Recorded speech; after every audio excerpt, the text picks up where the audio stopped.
If you're here for improv, go away.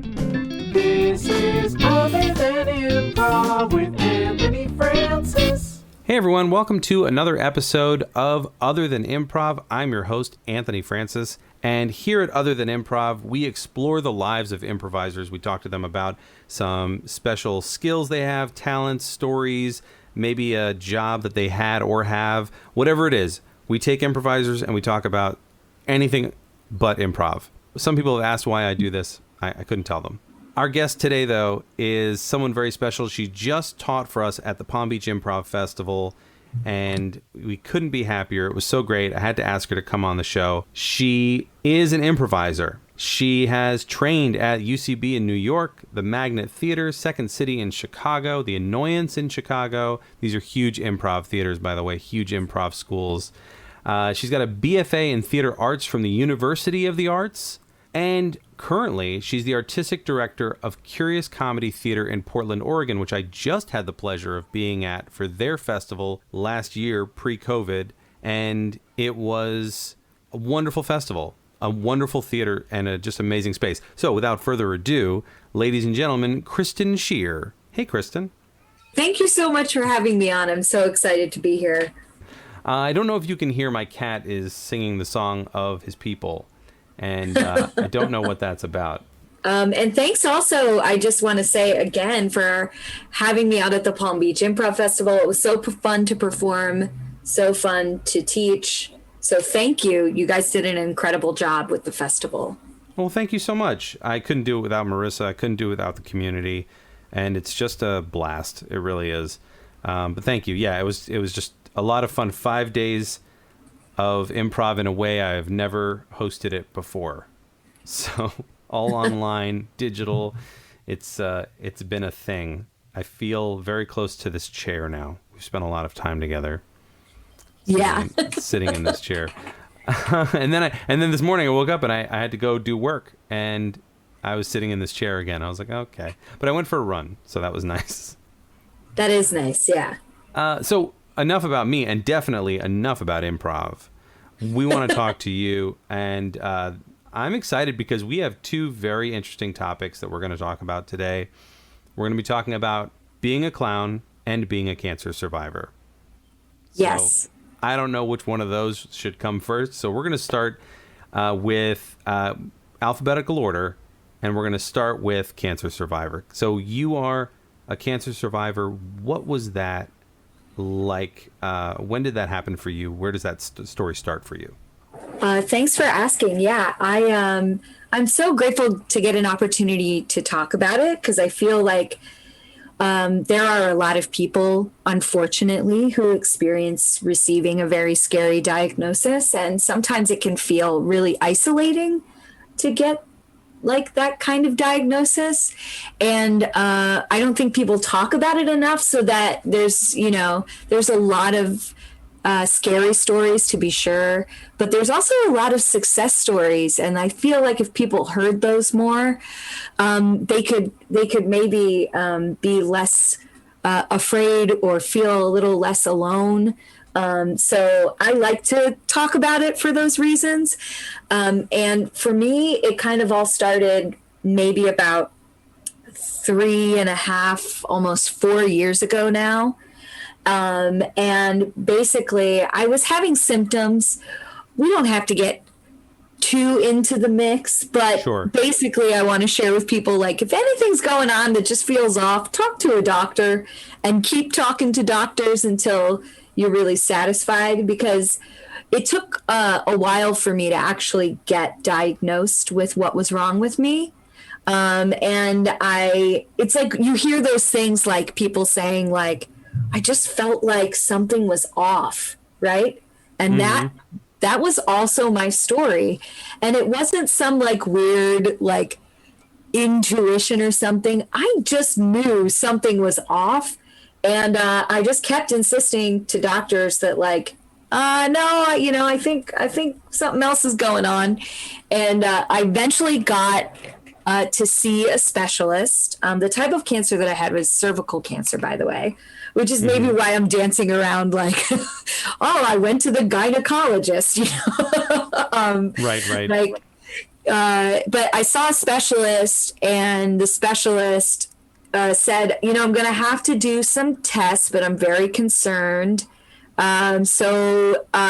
These tests will be back in a couple of days, and I don't want to talk improv anymore. But during that couple of days, I went to an improv camp Right. for a couple of days, and I had this thing on my mind while I was at camp, supposed to be relaxing. And when I got back from a very restorative, lovely time at camp, I got confirmation that I was dealing with essentially stage 2 cervical cancer. And everything, I'm just, stop me at any point if you have questions, but I'll just keep rolling. I don't want to cut you off. I wanted to ask you before you said, well, I guess the first question I have is, when you got that information, when you got that news, what was the first thing that went through your mind? So it's so hard. They talk about the news just going in one ear, out the other. Everything that the doctor was saying to me just turned into a Charlie Brown teacher, wah, wah, wah. And I was and then the doctor asked me to say what I understood. And I really didn't understand very much and was very kind of disoriented. But what was going through my mind is, I just wasn't sure where I was on the scale of write a living will and tell everyone you've only got a little bit of time, and also you're gonna beat this. My mom was in the waiting room of the doctor's office, and mostly I was just thinking about how I was gonna tell her the bad news, because I really focused on her as opposed to myself, probably as kind of a self-protective thing.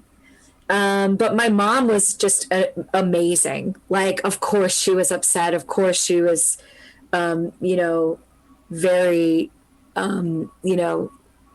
sad about the whole thing. But she ended up just hanging with me through the whole ordeal. And after that, it was pretty much just put one step in front of the other, go to treatment, listen to the doctors. And honestly, it was like a giant hill to climb. But when I got back on the other side, it was just wow, I climbed that hill. I went through that, You mentioned it was isolating. That news is isolating. What do you mean by that? So I didn't necessarily want to share the diagnosis with everybody, especially when I was unsure for a little while, what treatment would be and how it would affect me. And so I have this big, giant, ball of knowledge that I'm consternating over in my head. And I can't really share that with people. At least not right away. I mean, clearly I had friends and a very amazing support system with my mom and my family. And I could tell those people, but most people that I encountered in my life, I wasn't just about to blurt out the first thing, hey, I have cancer and that's what I'm thinking about right now. Right. So it can feel isolating that way. And also during treatment, I was pretty sick because the radiation treatment made me not feel great, as I'm sure you can imagine or have heard by now. So normally I'd be out and about, have a ton of energy, and I just didn't during treatment. I stayed home quite a bit to help deal with how sick I was feeling. I think that's hard on so many levels, and especially for people like ourselves that are out and about, and when we're down, it's obvious, you can't hide that you're down. You can't hide that you're sick. You can't hide it. People feel the energy's different, and they notice it right away. So that was a big change for you in your career. How did that affect you with work? Strangely enough, I was able to work quite a bit through the whole thing, which is cool. I did have to scale back some things, but I was able to move things around, so my commitments were a little more limited. But it really made me appreciate like what I do more and like love what I do more. I was teaching at the University of the Arts at the time, and I had this group of fantastic kids that I was teaching an acting class to. And it's so cliche, but every time I walked into that class, I just like got an uplift from their energy, their curiosity, their talent.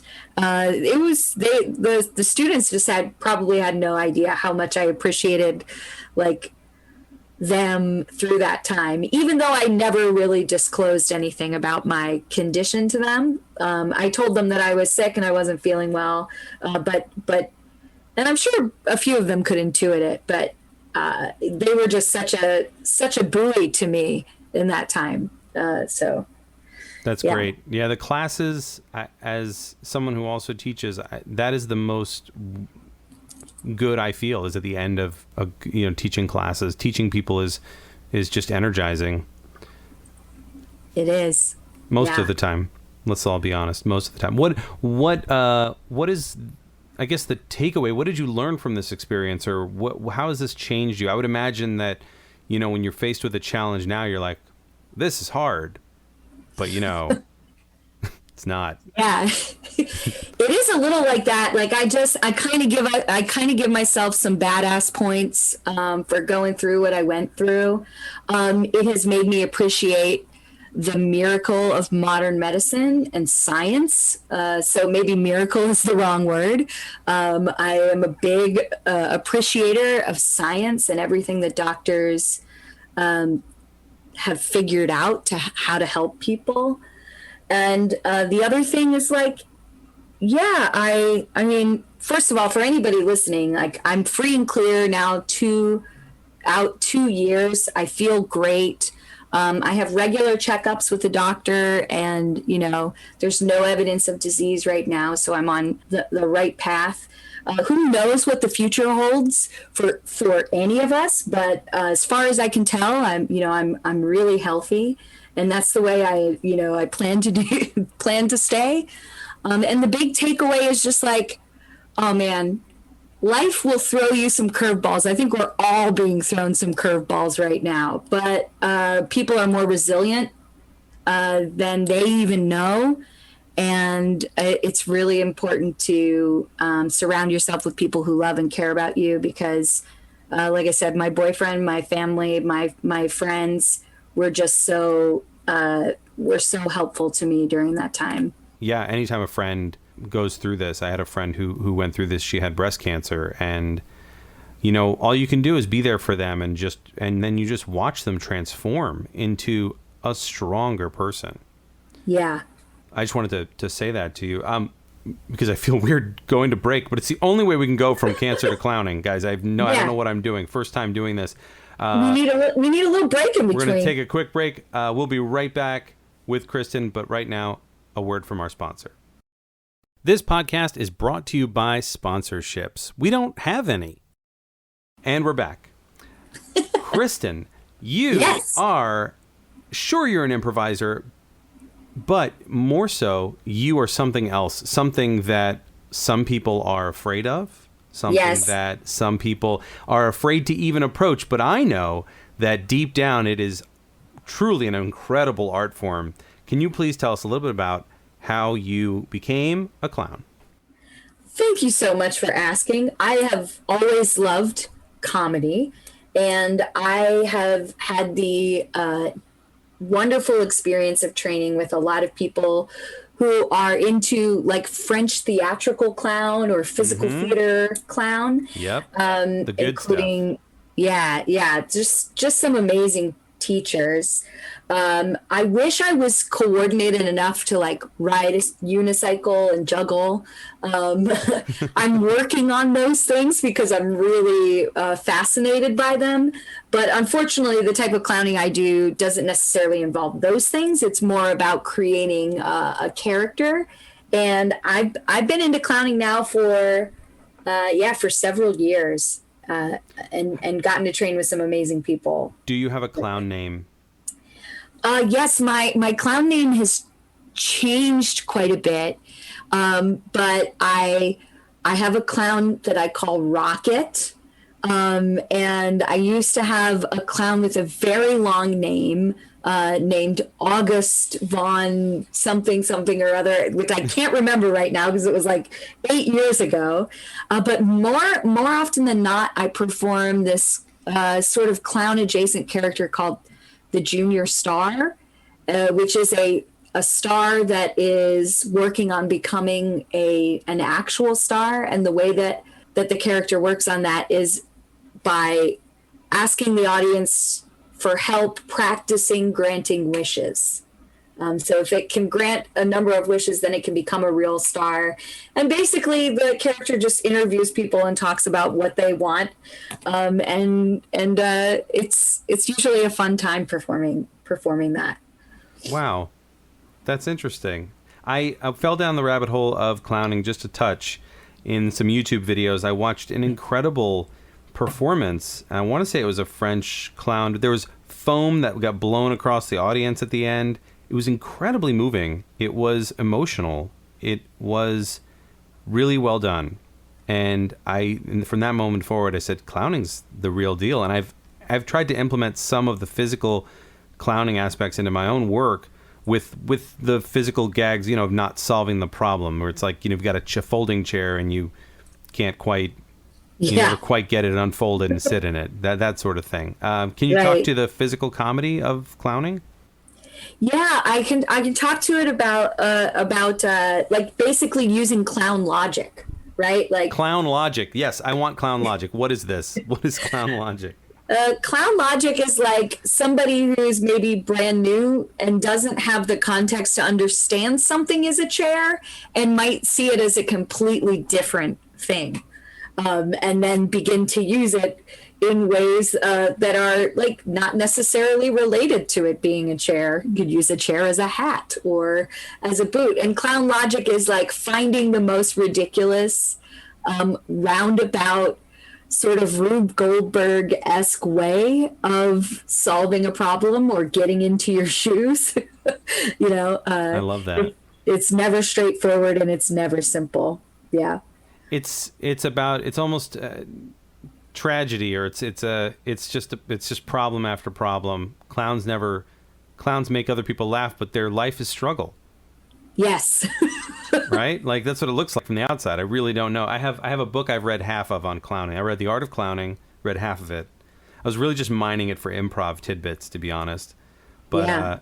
But I feel like if I was in a room with a clown instructor, yeah, I'd jump in that. Right. Yeah, there's also something called the Pyramid of Yeses. Ooh, yeah.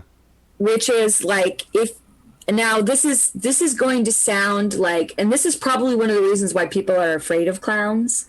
But I promise you, the outcome is should never be dangerous or harmful to any of the audience members. But it's a little bit of like, if you can get an audience member to agree to a small thing, maybe a small thing like making eye contact, then you might be able to get them to agree to, for instance, have you sit down next to them, or get them to come up on stage. And you build on one very small yes to get to bigger and bigger yeses. Like, here, take this pie. Yeah. And it's really like a con artist game in a way. It sounds like sales, to be honest with you. Yes. So clowning basically just breaks down into sales. Yeah. It's just sales. Was clowning a part of your life when cancer was a part of your life? Only tangentially. I didn't necessarily perform during that time, but clowning has always been something that I've like integrated into what I teach and integrated into like how I try to see the world as well. I don't know about you, but I love watching people, and everybody has a clown like inside them. And once you like study the way that your own body moves, or you spend time really digging into that, then when you watch people in the grocery store, somebody just like pick up an onion and turn it around in their hand and put it back down, is like, you could spend hours on the comedy there. It's I am absolutely 100% a people watcher, and it is. Everyone is art. Everyone's just walking around being art, being truth. Like, not to just get like all heady about it, but you're right. Like someone in a grocery store picking up an onion, the way they do that is so uniquely them. Like, it's funny. Like in real life, it means nothing, but you take it and you put it on a stage and you throw a couple of lights on them, and suddenly everyone's fascinated. And everybody is like their own special brand of stupid, and that's like a high compliment from me. Here. Yeah. So I love like like our intelligence is limited, but our stupidity is limitless, and we just need to tap into that source, because it's an endlessly renewable resource that we have. You sound like my history teacher. Anthony, your stupidity is limitless. Yes. I love it. Well, unfortunately, we are out of time, but I can't thank you enough. Kristen, thank you for being here. Thank you for sharing just a little bit of your story about cancer survival and clowning. And it's over too soon, unfortunately. Thank you for having me. And it was a delight. Well, thank you so much. Kristen Schier, if you want to check her out, you can see her at Curious Comedy Theater in Portland. And if that's too far of a walk or a drive for you, Kristen, where can people find you? Oh, I'm on Facebook and Instagram if you want to follow me on social media. I don't really do much there, though. That's a good thing. That's a good thing. All right. Instagram.com, Facebook.com, for those of you that don't know those websites. And Kristen, thank you so much. Thanks for being on the show. Right back at you. Thanks, Anthony. If you're here for improv, go away. This is